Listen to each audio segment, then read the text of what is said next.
Most reactive dogs aren't getting worse because their owners don't care. A lot of them are getting worse because the owner is accidentally helping the dog practice the exact behaviour that they're trying to stop. And I know that can sound harsh at first, so let me be really clear. I'm not saying you're trying to make your dog reactive. I'm not saying you're lazy, careless, or doing it on purpose. Most owners I meet are doing everything because they love the dog. They cross the road because they don't want their dog to kick off. They tighten the lead because they're trying to keep everyone safe. They say it's okay because they want their dog to feel better. They avoid busy places because they don't want to put their dog under more pressure. And yeah, all of that makes sense. But here's the problem. If your dog reacts every time they see another dog and the whole pattern repeats every day, the dog is not just having a reaction, they're rehearsing one. They see the dog, they stare, they build, they pull to the end of the lead, they bark, you panic a little bit, lead goes tighter, you move away. The dog learns that the whole routine happened again and nothing different was expected from them. Then tomorrow,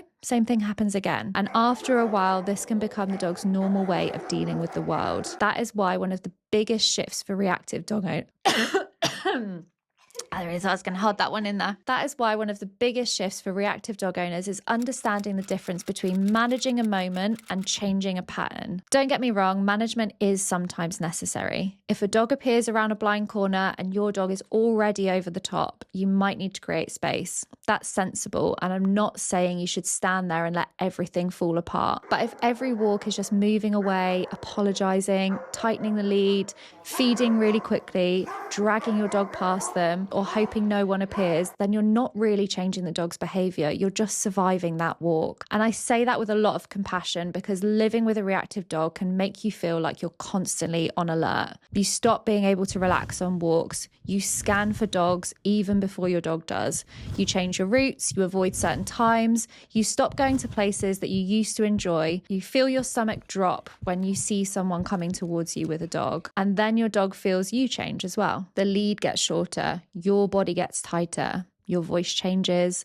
Your dog may not understand all the details, but they absolutely notice that something has shifted. So now the trigger appears, the owner changes, the lead changes, the dog changes, and the same reaction plays out time and time again. This is how good owners can get trapped in a bad loop. The dog reacts, so the owner manages. The owner manages, but the dog never learns a different response. Because the dog never learns a different response, the owner has to manage even more. Before long, your whole life starts getting smaller. And that is the part that I want people to catch early. Because the goal is not to keep making your world smaller and smaller until your dog has nothing left to react to. The goal is to help your dog become more capable in the world. That is why we care so much about fulfillment, clarity, recall, relationship, and safe off-lead freedom. Safe off-lead freedom is not a luxury at the end. It's one of the first things we think about because a dog that only ever lives on the end of a tense lead in stressful places with no real outlet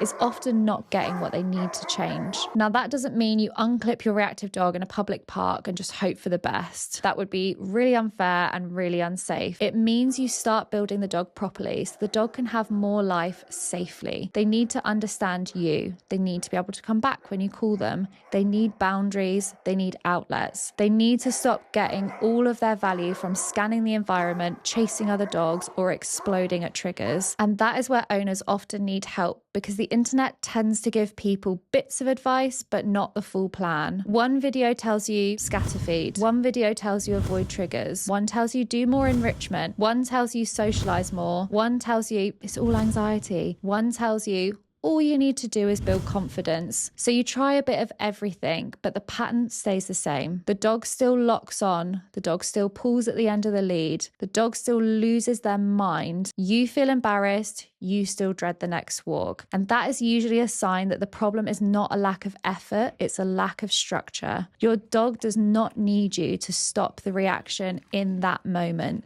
They need help becoming a dog who does not need to react like that in the first place. That means looking at the way they live every day.